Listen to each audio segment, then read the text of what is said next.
Hawkins. She's retired now, but she always used to tell me, she says, Harry, you're gonna do some great things one day. So I got into the Library of Congress because of my brother, because I was cutting class. So that's how that happened. So the Library of Congress is kind of known as, I guess, the nerds of. Yeah. I mean, some of your brightest people, work there, subject matter experts.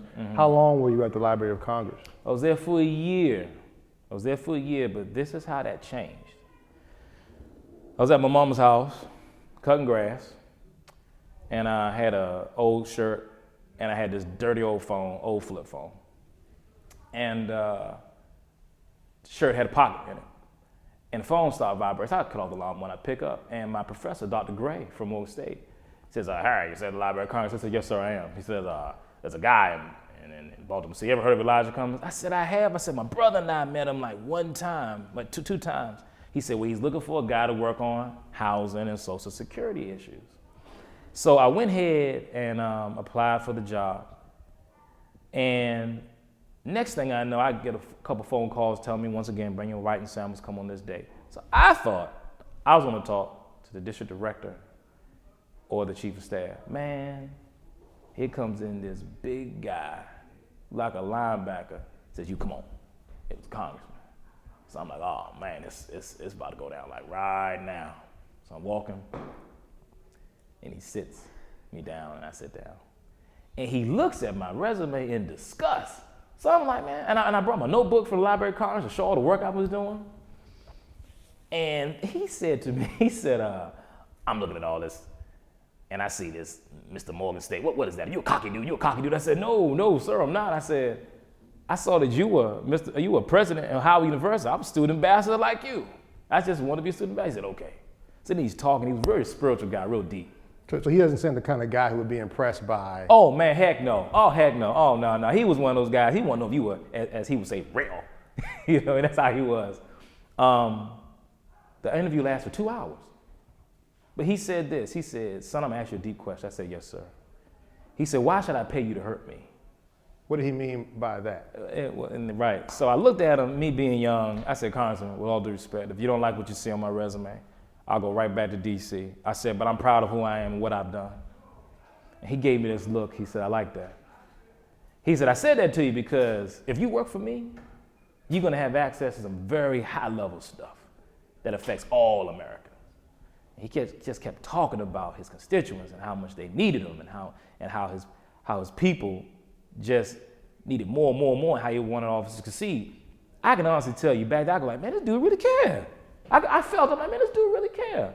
But then I'm like, I hope this works out. So they didn't call me for like maybe 6 months. So between the interview with the congressman, right, and the next callback, it was 6 months. It was 6 months. So did you think you got the job? I thought I didn't get it all. I was like, you know what? And then I was kicking myself. I said, well, maybe all that stuff I said, didn't work out. Because he and I, we went at it for a second. Because it was a weird interview. But it was cool. But it was a different interview. I never had an interview like that before. Man, he called me day after Christmas. No. A couple days before Christmas. And he said, son, I'd like you to join me on my staff. And I said, yes, sir, thank you. And I told my mom, started screaming, like, and all this.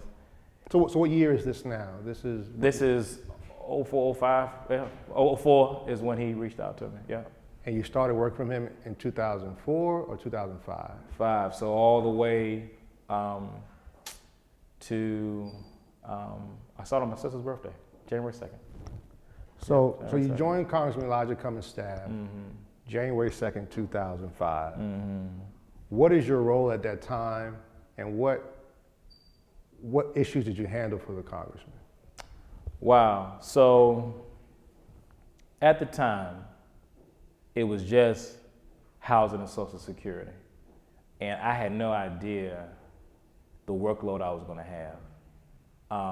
The office that we had, upstairs, there was a Social Security Administration office.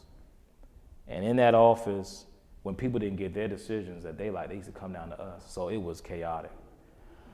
But I developed a lot of great relationships with the staff upstairs. And we were able to really circumvent a lot of situations where folks were trying to get their Medicare Part A, B, and D, their disability benefits, their survivor benefits, and also checks back then where the checks were being stolen. So it really taught me a lot about theft on a federal level.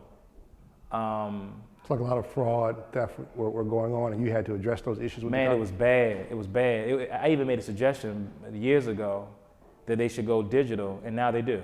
Yeah. A lot of people don't know that, but I did say that to the Social Security Administration in a staff meeting where they invited all the congressional staff from our district. And I made a suggestion like, hey, can y'all make it digital where the checks go right to direct deposit? Because back when I started, it was paper checks.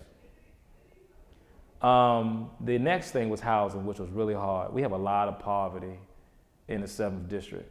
And we have people in Baltimore County who are very, very poor, need subsidized housing, and people in Baltimore City.